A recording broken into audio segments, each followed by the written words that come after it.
condiciones para poder hacer un diagnóstico adecuado, ¿no? Estamos hablando de una cistitis bacteriana aguda cuando tenemos una infección urinaria comprobada con urocultivo, donde encontremos la presencia de bacterias patógenas asociadas y además vamos a tener un inicio agudo de síntomas como los que ya conocemos: disuria, prolactiuria y acermaturia. Vamos a hablar de una infección urinaria no complicada en aquellas personas que van a tener una infección cuando tengan un tracto urinario anatómico y funcionalmente normal y que no tiene o desconoce factores que la pudieran predisponer a una infección de vía urinaria. Tenemos una infección urinaria complicada en aquellos pacientes en cual el huésped tiene uno o más factores de riesgo para el desarrollo de esta infección y que pudiera, por lo tanto, disminuir la eficacia de la terapia, tales como la anormalidad anatómica funcional, aquellos pacientes inmunocomprometidos, y ahí entran nuestros gestantes, y aquellos pacientes que tengan bacterias multiresistentes. Vamos a hablar de infección urinaria recurrente si nuestra paciente presenta más o 2 o más episodios en 6 meses o más de 3 infecciones en un año no complicadas, y todas ellas tienen que ser diagnosticadas o comprobadas con un urocultivo. Y vamos a hablar de bacteriuria asintomática cuando tengamos la presencia de bacterias en el urocultivo que no van a provocar infección y síntomas. Entonces, ¿cómo es la patogénesis? Existen 4 cambios importantes en el embarazo que se van a dar. El primero, a nivel hormonal, ¿no? Va a haber un aumento de la producción de progesterona, lo que va a producir a nivel una relajación, y va a haber un reflujo vesico-ureteral. Vamos a tener hiperemia a nivel del trígono vesical, y eso va a favorecer la adherencia de lo que son las bacterias. A nivel químico sabemos que va a haber un aumento de la filtración glomerular, y con ello va a haber más excreción de lo que es glucosa, que es un alimento rico para las bacterias. A nivel anatómico, con el crecimiento del útero vamos a tener compresión a nivel del crecimiento y rotación del útero hacia el lado derecho, y con eso vamos a tener un hidrouréter y una hidronefrosis que va a provocar un reflujo también vesico-ureteral, además de que va a haber un cambio por la posición fetal a nivel del ángulo de la uretra, y esto va a producir un vaciamiento incompleto a nivel de la vejiga, ¿no? Y esto también favorece el crecimiento de las bacterias. Y en último lugar, pues sabemos que nuestros pacientes gestantes van a ser inmunodeprimidas. ¿Qué es la bacteriuria asintomática? Esta va a ocurrir en el 2 a 7% de las embarazadas. La mayoría de estas bacteriurias van a ocurrir en el primer trimestre.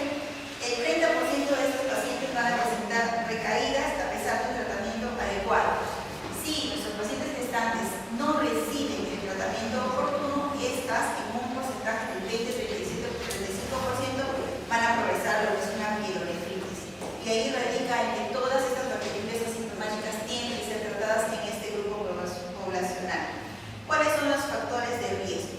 Algunos hábitos funcionales, se aguantan de orinar a las pacientes que tienen anemia, también la va a predisponer para desarrollar esta bacteriuria asintomática, la poca ingesta de líquidos, alguna condición que tengamos a nivel renal, y también se ha descrito algunas pacientes que tienen regularmente relaciones sexuales. Entonces, ¿cómo vamos a hacer el diagnóstico? Muy importante, que no va a haber síntomas. Algunas guías recomiendan un urocultivo desde el primer control prenatal, y algunas recomiendan controles rutinarios cada trimestre en aquellas que han sufrido cuadros antes de embarazarse, infecciones urinarias a repetición.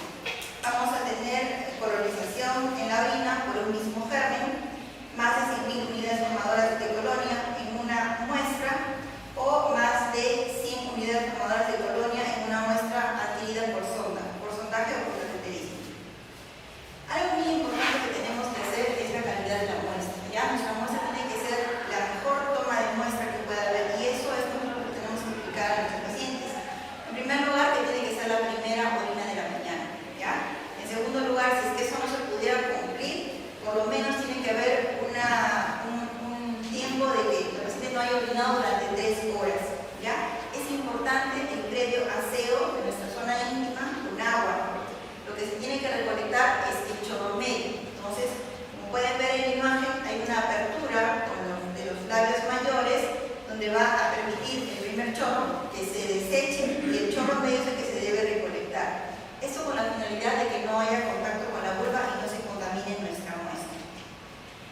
Entonces, ¿qué decimos de las tiras reactivas? Sabemos que las tiras reactivas son bastante usadas en lo que son los controles prenatales de rutina. Entonces, esta tira reactiva nos va a permitir detectar nitritos esteráceos, pero en el embarazo no es recomendado su uso rutinario para el diagnóstico de lo que es bacteriuria asintomática. Y algo que es muy frecuente en las gestantes, quienes se han tratado conmigo en consultorio, saben que vemos bastantes casos de flujos vaginales, ¿no?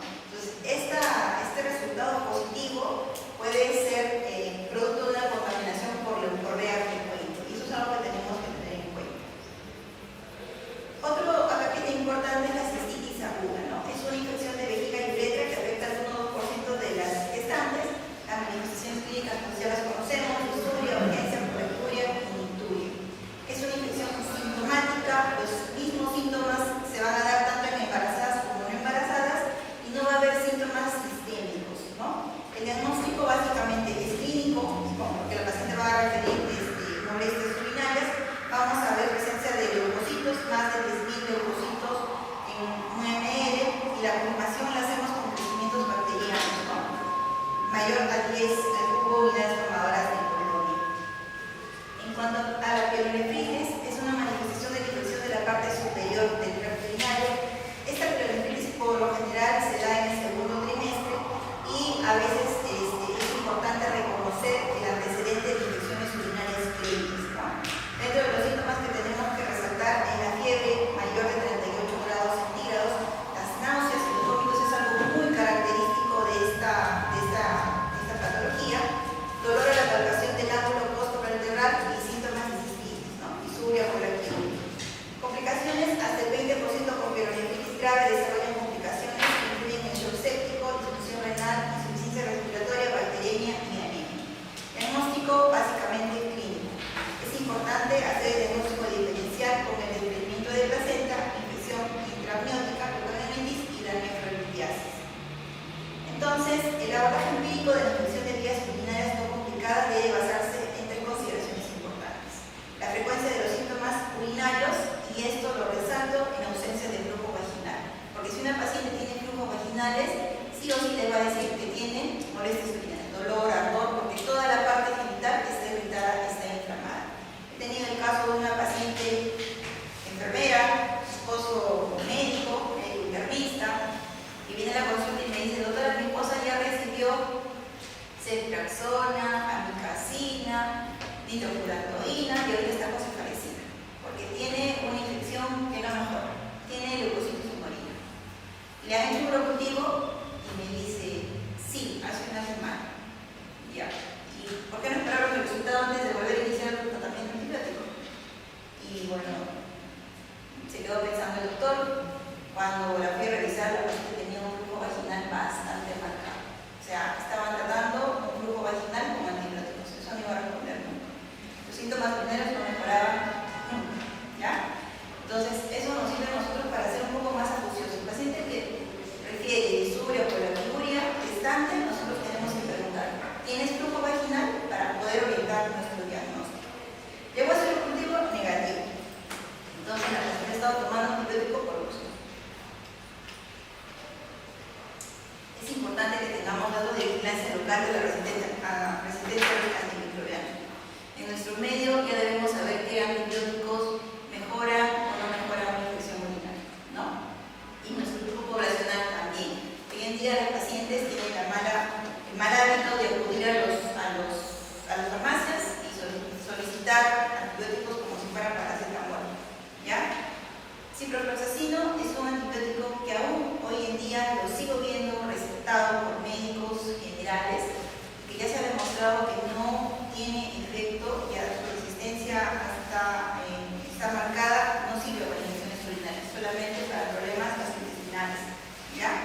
Así que ciprofloxacino, por favor, lo eliminan de su esquema terapéutico. Es importante también indagar a la exposición previa. ¿Qué antibiótico tomó la paciente antes? Porque eso también nos va a poder hacer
vía oral cada 2. Recuerden que este medicamento nosotros no lo tenemos en el MINSA, tenemos la nitrofurantoína que se da cada 6 horas. ¿Ya? Esta es la nitrofurantoína de liberación prolongada, la XR. Es así cada 12 horas por 5 días. ¿Ya? Nosotros no tenemos a nivel del MINSA este medicamento. Eso lo tendría que comprar la paciente, ¿no? Algo muy importante que no alcanza niveles terapéuticos en los riñones, por lo que no puede utilizarse si estamos ante la sospecha de una pielonefritis. Se debe evitar su uso durante el primer trimestre y al término si es que hay otras posibles opciones. Tenemos amoxicilina, 500 miligramos y oral cada 8 horas. Lo importante de aquí resaltar es que su resistencia puede limitar su utilidad entre los patógenos gram negativos. Tenemos amoxicilina clavulánico, igual cada 8 horas, 5-7 días, esquemas cortos, 3 a 5. Cefalexina, que es uno de los medicamentos que más usamos, 500 miligramos. En este grupo, en el caso de las gestantes, es cada 6 horas. En cualquier población podemos usar cefalexina cada 8, pero en el grupo de gestantes la recomendación es que sea cada 6 horas. Fosfomicina, que ya lo hablamos, 3 gramos vía oral, dosis única, es un sobre que viene para diluir en un vaso de agua, se toma en la noche, como último, antes de acostarse, previamente habiendo miccionado. Fosfomicina no alcanza niveles terapéuticos en el riñón, por eso es tampoco recomendado frente a casos de pielonefritis. Lo usamos en bacteriurias asintomáticas, ¿ya? Y su methoxazol más trimmetoprim, ¿no? Que es una tableta cada 12 horas por 3 días, evitar durante el primer trimestre y al término. La pielonefritis, algo que debo recalcar es que el manejo es sí o sí intrahospitalario, ¿ya? Con antibióticos parenterales, porque nosotros tenemos que monitorizar la evolución de esta paciente. No podemos dar ceftriaxona y mandarla a su casa a la paciente, ¿ya? Vamos a administrar antipiréticos si la temperatura es mayor de 38 grados centígrados, toma oral o su equivalente. Recuerden que la fiebre es un mecanismo de defensa, ¿ya? Entonces no nos desesperemos, tenemos que hacer uso de paracetamol, 1 gramo, que es la dosis, y medios físicos para bajar la temperatura, ¿ya? No seamos tan agresivos colocando mecamizol, no se recomienda, ¿ya? Iniciar tratamiento empírico, antibiótico-terapia en el caso de pielonefritis es de 10 a 14 días. Y dentro de los antibióticos tenemos ceftriaxona, 2 gramos endovenosa cada 24 horas, puede ser cefazolina, 1 gramo cada 6, o amicacina, dependiendo, porque tenemos que valorar el riesgo-beneficio. Sabemos que es nefrotóxico y ototóxico, atraviesa barrera placentaria. Si la fiebre va a resistir más de 72 horas, hay que considerar la resistencia bacteriana, alguna complicación como nefroflebitis, como un exceso perirenal o una cirrosis intrarrenal. Si la paciente permanece a requerir más de 48 horas, podemos cambiar o rotar el antibiótico a la vía oral y podemos ya plantear la posibilidad de alta, ¿ya? Cuando rotamos antibiótico tenemos que completar los 14 días, ¿ya? ¿Cuáles son las medidas generales que debemos recomendar? Ingesta de líquidos, por lo menos 2 litros al día, micciones periódicas, continuas, frecuentes, tenga o no tenga ganas de orinar, la señora quiere orinar, mejorar hábitos de evacuación inadecuados, vaciamiento inadecuado de la vejiga, micción antes y después del coito es una de las recomendaciones también. El seguimiento. Nos dicen que toda paciente con un cuadro de pielonefritis requiere un seguimiento monolocutivo. Es el único caso que se recomienda seguimiento monolocutivo. Bacterias asintomáticas y otras cistitis, en caso de que haya mejoría, no se recomienda seguimiento. Pero el locutivo sí o sí tiene que tener seguimiento. Y si el resultado me sale negativo, no es necesario hacer otro seguimiento, ¿ya?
día los tiempos han cambiado, no todo es infección y hay que educar también a los pacientes. Nosotros también tenemos que educar, no cometer errores, no tratar cosas que no se deben tratar con antibióticos.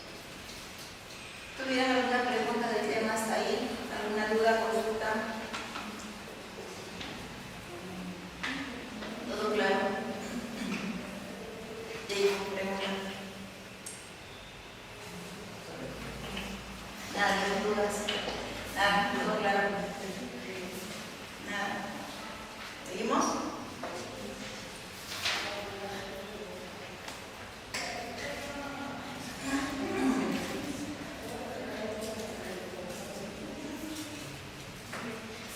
Bien, vamos a hablar de lo que es sepsis en obstetricia y clara amarilla.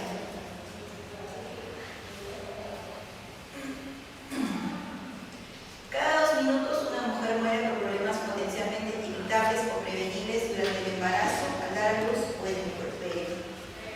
¿Cuáles son los objetivos de esta presente charla? Entender la carga de morbilidad y mortalidad de la sepsis en la gestación, puerperio y posaborto, conocer cuáles son los conceptos actuales de lo que es sepsis, conocer el concepto de sepsis materna y su enfoque actual, conocer y entender la propuesta de manejo en la sepsis materna en lo que es la clave amarilla.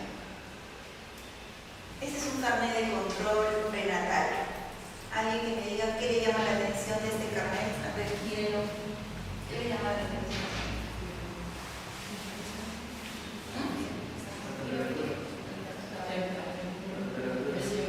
¿A febril? ¿En todos los controles a febril? ¿Les parece correcto?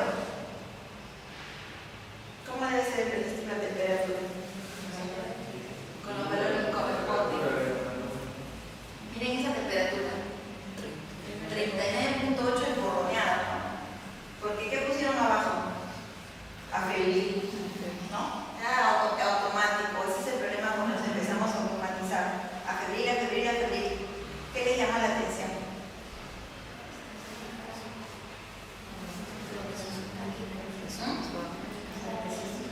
La taquicardia, ¿no? 83, 105, 190, 103, 92, 123. Frecuencia cardíaca incrementada. ¿Qué más le llama la atención? La presión. ¿Cómo está esa presión? Siempre esa presión es baja, ¿no? Pero tan baja. 85, 55. En el sexto control. ¿Qué más le llama la atención?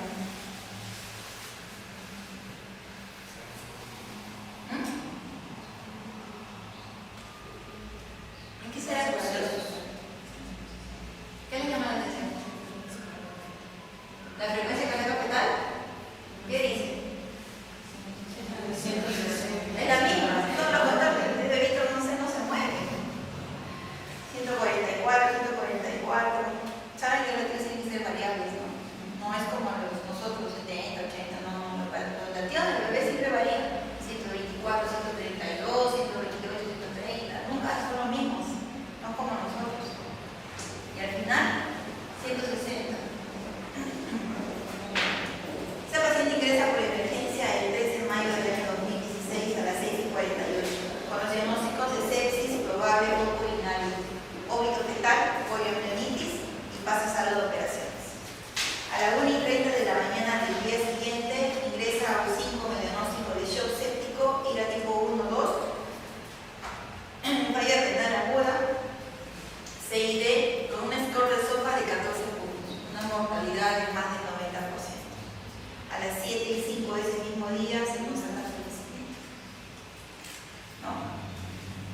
Entonces, la sepsis es la principal causa de muerte hospitalaria en el mundo. Afecta a 30 millones de personas cada año, con una tasa de mortalidad que va del 15 al 50%. La sepsis materna es una causa importante de morbilidad y mortalidad materna y es una causa de muerte materna que potencialmente se puede prevenir. La sepsis es la principal causa de mortalidad y enfermedad crítica en todo el mundo, con una tasa de mortalidad del 28.6% de la población no obstétrica. La sepsis materna, definida como la sepsis que comienza durante el embarazo o el posparto, es responsable de aproximadamente el 10% de las muertes maternas mundiales.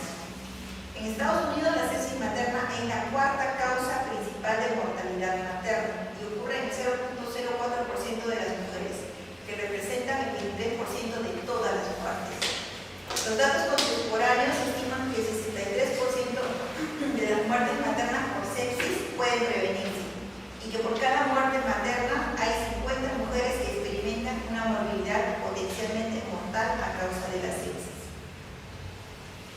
No todas las complicaciones relacionadas con el embarazo y el parto se pueden prevenir, pero algunas, sobre todo esta, la sepsis, puede evitarse aumentando lo que es la concientización sobre el tema y el reconocimiento y tratamiento rápido de lo que son las infecciones.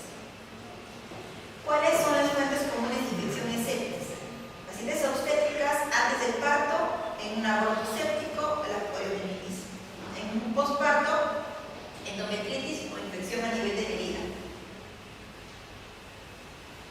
De causa no obstétrica, en el anteparto, infección de vías urinarias, específicamente pielonefritis, neumonía, apendicitis, y en el posparto igual sigue siendo infección de vías urinarias, neumonía y gastrointestinal.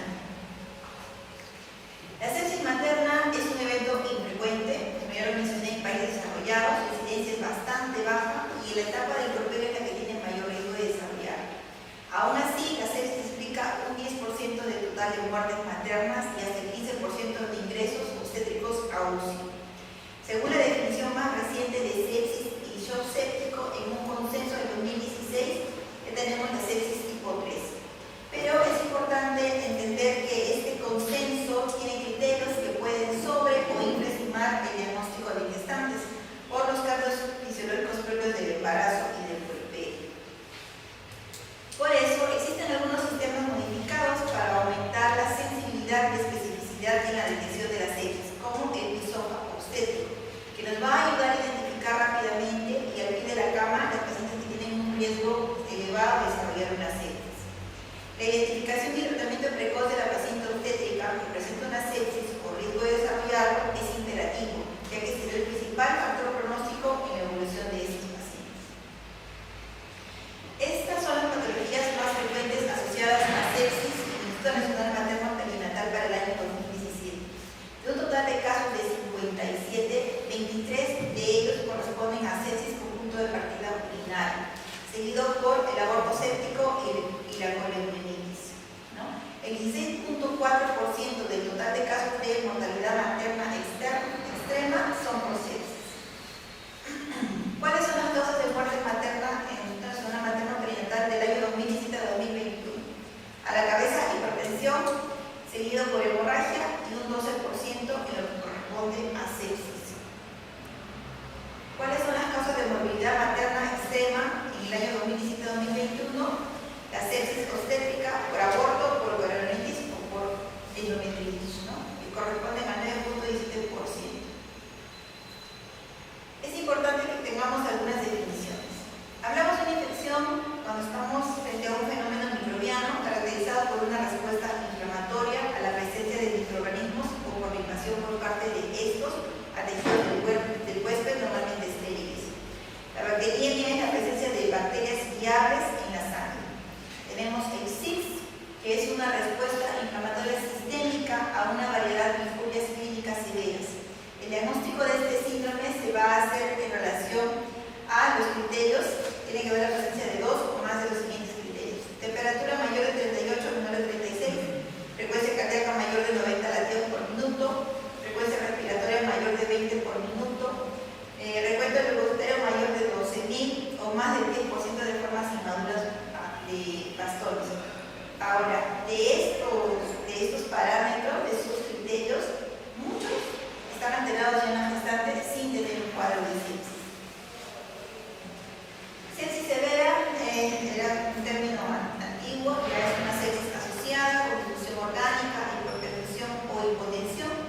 La hipoperfusión y las anormalidades de perfusión pueden incluir, aunque no se limitan a la acidosintáctica, la oliguria o una alteración aguda del estado mental. Y define shock séptico como una sepsis con presencia de hipotensión a pesar de una reanimación adecuada con fluidos, con presencia de disfunción orgánica y anormalidades en la perfusión, en ausencia de cualquier otra causa conocida para estas anormalidades. Entonces, ¿qué nos dicen las definiciones actuales? Este consenso que se realizó en el año 2016 nos habla de dos definiciones importantes: sepsis y shock séptico. Sepsis, aquella disfunción orgánica por respuesta anómala a infección que supone una amenaza para la supervivencia, con riesgo de muerte global de aproximadamente el 10% en la población general. La nueva definición implica la búsqueda de una herramienta clínica que sustituya los criterios del CIS en la identificación de pacientes con sepsis, ya que estos criterios no están presentes en todos los pacientes con infección y no necesariamente reflejan una respuesta anómala que condicione una amenaza para la supervivencia, y por lo tanto resultan inespecíficos. Lo que se utiliza para comprobar el diagnóstico de sepsis es la escala de SOFA, ¿no? Con valores mayor o igual de 2. El shock séptico es producido por una sepsis donde va a haber anormalidades circulatorias celulares y el metabolismo subyacente, que son tan graves como para aumentar la mortalidad. Se identifica por la necesidad del uso de vasopresores para mantener una presión arterial media mayor o igual de 65 milímetros de mercurio y por presentar un lactato séptico mayor o igual de 2, en ausencia de hipovolemia. Esta situación refleja tasas de mortalidad superiores al 40%. Entonces, esta es la escala de SOFA, que mide criterios a nivel del sistema nervioso central, con su escala de Glasgow, a nivel renal, hepático, coagulación, respiratorio y sistema cardiovascular. Shock séptico, sepsis con la presencia de anomalías circulatorias, celulares y metabólicas, más el uso de vasopresores para mantener una presión arterial media mayor o igual de 65 milímetros de mercurio y un lactato sérico mayor o igual de 2 milímetros en ausencia de hipovolemia. La escala de Quick-SOFA fue diseñado para poder evaluar a los pacientes que acuden a nuestra consulta diaria. Es un método más sencillo, más abreviado, que mide tres variables: la frecuencia respiratoria mayor o igual de 22, la escala de Glasgow despierta o no alerta, y la presión arterial sistólica menor o igual de 100. Entonces, este es un cuadrito que ya nos hace un resumen, ¿no? Los criterios de los conceptos anteriores que manejábamos: sepsis, sepsis severa y shock séptico. Hoy en día ya no está en el diagnóstico de sepsis severa, solamente sepsis y shock séptico. Sepsis, sospecha de infección o infección documentada, más los 2 o 3 criterios de Quick-SOFA, que es la presión arterial sistólica, la alteración del estado mental y la frecuencia respiratoria, o la elevación del score SOFA de 2 o más. Y shock séptico, la sepsis, más la necesidad del uso de vasopresores. Disfunción o falla orgánica múltiple. Esta se va a evaluar a través de la escala de SOFA. Para la identificación de la disfunción orgánica se va a recomendar emplear una variación de 2 o más puntos. Una puntuación mayor o igual de 2 va a reflejar un riesgo de mortalidad global de aproximadamente un 10% de la población general. Síndrome de disfunción orgánica múltiple es la presencia de disfunción orgánica alterada en un paciente críticamente enfermo, cuya hemostasis no puede ser mantenida sin intervención terapéutica nuestra. Tenemos modo primario y modo secundario. El modo primario, que es el resultado de una injuria, va a ocurrir tempranamente y es directamente atribuible a la injuria misma. Y el modo secundario, que se va a desarrollar como consecuencia de una respuesta del huésped y es identificado dentro del contexto de lo que es el CIS. El Quick-SOFA es una escala sencilla de aplicar a cualquier nivel asistencial, lo cual nos va a permitir facilitar la identificación y estratificación adecuada del riesgo de nuestros pacientes desde el momento inicial, lo que puede conllevar a la consiguiente disminución de la demora en el manejo apropiado del paciente séptico. Nos va a permitir realizar la sospecha de sepsis, ¿no? Entonces, sepsis hemocetricia, tenemos infección, la paciente que presenta fiebre, taquicardia, taquimia, una leucocitosis con la inclinación izquierda, sospecha de sepsis cuando ya haya una disfunción orgánica, signos de hipoperfusión, hipotensión arterial y un shock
tratar adecuadamente a nuestra paciente, terapia empírica inmediatamente dentro de la primera hora. Este es el QIC-SOFA modificado, planteado por Somans, ¿no? Donde los parámetros son modificados en función a lo que son las modificaciones hemodinámicas de las gestantes. Y tenemos el QIC-SOFA también modificado, donde tenemos variaciones de lo que es la presión arterial sistólica, ya no lo considera menor de 100 sino menor de 90, la frecuencia respiratoria, porque sabemos que las pacientes normalmente llegan a frecuencias respiratorias entre 22 y 24, considera más de 25 y alteración mental como alerta o no alerta. ¿Cómo sospechar de una sepsis? Si bien es cierto, esta guía de Somans hace recomendaciones, aún no está aprobada, aún no es aceptada, ya solamente es parte de como una propuesta. Seguimos utilizando el QIC-SOFA, pero hay que tener en consideración esto que ya se ha planteado, ¿no? En esos parámetros, tanto el QIC-SOFA como el QIC-SOFA obstétrico modificado, ¿no? Se hizo un estudio multicéntrico donde se evaluó el desempeño del QIC-SOFA en 82 casos validados de sepsis materna, y ese estudio demostró que la sensibilidad del QIC-SOFA solo llegaba al 50%, ¿ya? Entonces, son cosas que hay que tener en consideración. Clave amarilla. ¿Qué es la clave amarilla? La clave amarilla es un sistema de respuesta rápida, diseñada para actuar inmediatamente, de manera organizada, todo el personal de salud, para resolver lo más pronto posible, estabilizar a la paciente y hacer una referencia oportuna. ¿Cuándo activarla? ¿Quién debe activarla? En realidad, quien debe activarla es la persona de contacto, la persona que sospecha de una probable sepsis. Ya no es necesario que sea solamente el médico. ¿Cuál es la recomendación que yo les hago? Cuando ustedes vayan a sus CEUs, ustedes lo primero que tienen que hacer es verificar sus kits de clave. Clave azul, clave amarilla, clave roja. Tienen que verificar los medicamentos que están ahí adentro, tienen que verificar las fechas de vencimiento para que cuando suceda algo no estén a última hora dándose cuenta que los medicamentos están vencidos, que eso ha pasado, ¿ya? Asimismo tienen que ver con qué antibióticos están contando, qué antibióticos tienen para resolver, ¿ya? O para administrar empíricamente. ¿Cuándo vamos a activar nuestra clave en un primer nivel de atención? Tenemos una paciente con diagnósticos obstétricos, además de fiebre y un posible foco infeccioso, ¿no? Evaluamos nuestros criterios de CIS, temperatura mayor de 38, frecuencia cardíaca mayor de 90, frecuencia respiratoria mayor de 20 y recuento depositario mayor de 12.000. Foco infeccioso más 2 o más criterios del CIS, estamos frente a una probable sepsis. Entonces tenemos que activar nuestra clave amarilla. ¿Cuál es el manejo a nivel del primer nivel de atención? En el minuto 0 es cuando nuestra paciente llega con fiebre, realizamos una anamnesis adecuada, un examen clínico para determinar el posible foco infeccioso, establecemos nuestros criterios de CIS y activamos nuestra clave amarilla. ¿Qué es lo que tenemos que hacer? Brindar el tratamiento inicial. ¿Qué tenemos que hacer? Verificar y mantener una vía aérea permeable. Verificar la disponibilidad de oxígeno. En realidad todos los establecimientos cuentan con valor de oxígeno. ¿Qué es lo recomendable? 10 litros por minuto. ¿Tenemos? Muchas veces no, ni siquiera aquí en ciudad, ¿ya? Entonces, adaptamos según lo que tenemos. ¿Qué tenemos? Cánula nasal, máscara de vento y máscara de reservorio. Cánula nasal solo podemos dar de 2 a 4 litros por minuto. Máscara de vento de 3 a 5. Y máscara con reservorio de 8 a 10. ¿Qué es lo que tenemos que asegurar? Que la saturación de oxígeno sea mayor del 95%. Es importante canalizar 2 vías periféricas de grueso calibre. ¿Para qué? Para poder administrar los cristaloides. ¿Cuánto vamos a administrar? 1000 mililitros dentro de los primeros 30 minutos, ¿ya? Y el resto, 1500 o 1000, ya será en la siguiente hora. Y luego ya el manejo hospitalario entre 50 y 60 mililitros por kilogramo dividido en 24 horas. La antibioticoterapia empírica se debe iniciar tan pronto como sea posible dentro de la primera hora del diagnóstico, previa extracción y toma de muestras para bioquímica y cultivos, sangre y orina. Pero, ¿cuál es la recomendación de las guías internacionales? El hecho de que nosotros no tengamos acceso al laboratorio no justifica que retrasemos el manejo antibiótico. Si no tenemos que derivar a la paciente e iniciar un tratamiento empírico, ¿ya? La combinaciones: ampicilina, gentamicina, clindamicina, gentamicronidazol, ceftriaxona, vitamicina, micacina, dependiendo de cuál sería la patología. Entonces tenemos algunas proposiciones para el manejo clínico de antibióticos: poliomelitis, ampicilina, parodometritis, ampicilina con gentamicronidazol, infección del tracto urinario, gentamicina con ampicilina, dependiendo si lo tenemos, infecciones abdominales, ceftriaxona. ¿Qué es lo que tenemos que hacer durante el traslado de la paciente? Monitoreo de las funciones vitales maternas cada 15 minutos. Tenemos que hacer control de lo que son los latidos cardíacos y la dinámica uterina cada 15 minutos, porque hay riesgo de óbito fetal. ¿Ya? Coordinar el traslado de la paciente a un hospital de segundo nivel, prefiriendo que se trata de una grave amarilla con sospecha de sepsis. Es necesario llenar correctamente la hoja de referencia y preparar el traslado de la paciente, quien debe ser acompañada por un profesional capacitado para el manejo de estos casos. ¿Cuánto tiempo tenemos nosotros para estabilizar a nuestra paciente y para poder referir? 20 minutos. Eso es lo ideal, 20 minutos. ¿Ya? Estabilizar y referir. Estabilizar, primera dosis de antibiótico y referir. Mientras más pronto, mejor, porque el hospital tiene que hacer todos los exámenes para ver cuál es la infección orgánica. Minuto 60. En minuto 60 la paciente ya está en el hospital. ¿Ya? Paciente con sospecha de sepsis definida, probable foco séptico establecido, manejo inicial y en curso. Nosotros ya le dimos nuestra primera antibiótico-terapia empírica, monitoreo de funciones vitales materno-fetales y establecidos. Paciente referida en condiciones adecuadas y con profesionales aptos para el traslado del paciente establecido. ¿Por qué es importante el manejo empírico? ¿Qué nos hablan las guías o qué nos recomiendan acerca de la hora de oro? Nos dice que tenemos que hacer una reanimación inmediata con líquidos para optimizar el volumen circulante y mejorar la presión arterial y la perfusión tisular. El líquido preferido ya se ha demostrado que es el mejor, es el cloruro de sodio. En todos los establecimientos de salud lo tenemos.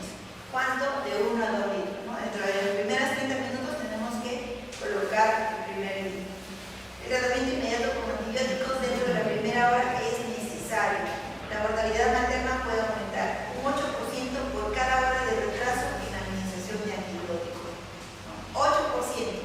Cada vez que yo me demore una hora en administrar un antibiótico, yo voy a aumentar su mortalidad en un 8%. ¿Ya? Entonces, eso es importante. Por eso es que la antibiótico-terapia empírica es inmediata. Se debe considerar el control de la fuente, la consideración del área de atención adecuada, así como la profilaxis del tromboembolismo venoso. ¿Qué va a pasar en el minuto 60? Hay que hacer la regulación del caso para definir la difusión orgánica. Eso lo hacemos con el esposo. Por eso es que en el minuto 60 la paciente ya tiene que estar en el hospital.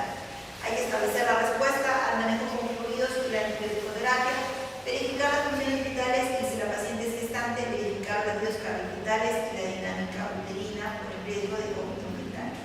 Si no hay respuesta al tratamiento inicial o hay dificultad para mantener la presión arterial media mayor o igual a 65, entonces estamos frente a un shock séptico.